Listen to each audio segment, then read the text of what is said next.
Mainit na usapan ngayon sa NBA community ang isang kontrobersyal na pahayag mula sa analyst na si Charles Barkley. Ayon sa kanya, napansin daw niya na mas maayos ang takbo ng Los Angeles Lakers kapag wala si LeBron James sa luwag ng court. Pero kahit sinabi niya iyon, nilinaw din ni Barkley na hindi pa rin niya nakikitang tunay na championship contender ang Lakers sa ngayon. Agad naman itong naging debate sa TV panel dahil habang sinasabi ni Barkley ang kanyang analysis, tinawanan lamang siya ng kanyang kasamahan na si Shaquille O'Neal. Para kay Shaq, parang hindi siya konbinsido sa sinasabi ni Barkley tungkol sa sitwasyon ng Lakers. Pero habang mainit ang usapan sa labas ng court, sa loob naman ng court ay patuloy na gumagawa ng ingay ang Lakers. Matapos ang kanilang panalo laban sa New York Knicks, may malinaw na mensahe ang isa sa kanilang big men na si Jackson Hayes. Pagkatapos ng laban kontra Knicks, diretsong sinabi ni Jackson Hayes na personal para sa kanila ang panalong iyon. Ayon sa kanya, "I feel like we owed them one at least.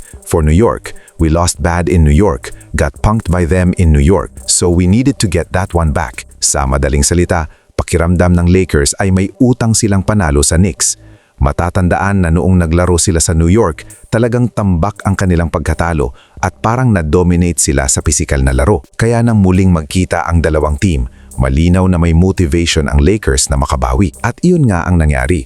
Mas agresibo ang team, mas disiplinado sa depensa at mas maganda ang galaw ng bola sa offense. Isa pa sa binigyang diin ni Hayes ay ang malaking kontribusyon ng dalawang pangunahing playmakers ng Lakers, si Luka Doncic at si Austin Reeves. Ayon kay Hayes, "It gets everyone hype when you have your two best players playing great defense, playing great offense. Everyone wants to be out there helping them." Ibig sabihin, kapag ang dalawang leaders ng team ay parehong nagbibigay ng effort sa offense at defense, nahahawa ang buong roster, nagiging mas energetic ang buong grupo at mas nagiging connected ang kanilang laro. At kung titingnan ang epekto nito sa standings, makikita na unti-unting umaangat ang Lakers sa Western Conference. Sa pinakahuling update ng standings, umakyat na ang Lakers sa ika-5 pwesto sa West. Samantala, bumaba naman sa pang-6 ang Denver Nuggets, habang halos dikit-dikit ang record ng Houston Rockets, Lakers at Nuggets. Mas lalong nagiging interesting ang sitwasyon dahil isang panalo lang ang lamang ng Minnesota Timberwolves sa grupo ng mga team na ito. Ibig sabihin, bawat laro ngayon ay napakahalaga dahil kahit isang panalo o talo ay maaaring magbago agad ng posisyon sa standings. At dito nagiging mas mahalaga ang consistency ng Lakers. Kahit may mga debate tungkol sa role ni LeBron o kung paano gumagana ang team kapag wala siya sa floor, ang mas mahalagang tanong ay kung kaya bang panatilihin ng Lakers ang momentum habang papalapit ang playoffs. Dahil sa Western Conference ngayon, halos bawat team ay lumalaban para sa magandang pwesto.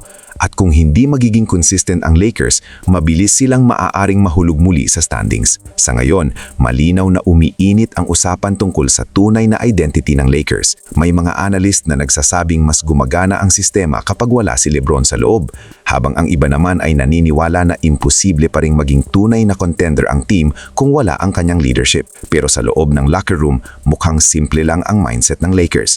Manalo ng manalo at patuloy na umakyat sa standings ng Western Conference. Ngayon, kayo naman ang tatanungin ko. Sa tingin ninyo, tama ba si Charles Barkley na mas maayos ang takbo ng Lakers kapag wala si LeBron James sa court? O naniniwala pa rin kayo na kinakailangan ng Lakers si LeBron para maging tunay na championship contender? Comment nyo lang sa baba ang inyong opinion at pag-usapan natin yan.